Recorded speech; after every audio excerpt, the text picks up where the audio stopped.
Tak kuat menanjak, truk 6 roda yang memuat air mineral terbalik di jalur tanjakan Jalan Jenderal Sudirman, Kota Parepare.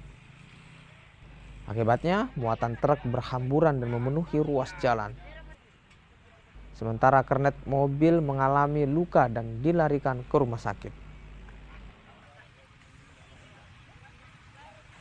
Penyebab dari mobil ini yang informasi dari kita dapat dari sopir ini, pengakuan sopir bahwa memang sebelum berangkat atau bermuatan mobil ini memang sudah mengalami trouble pada persenelang. Sehingga pada saat hendak mengoper ke gigi 1, persenelannya tidak mau teroper. Sehingga terjadi sehingga tidak bisa menanjak, sehingga terjadilah putus pambel mobil tersebut, sehingga mesin mati dan tidak bisa menanjak lagi.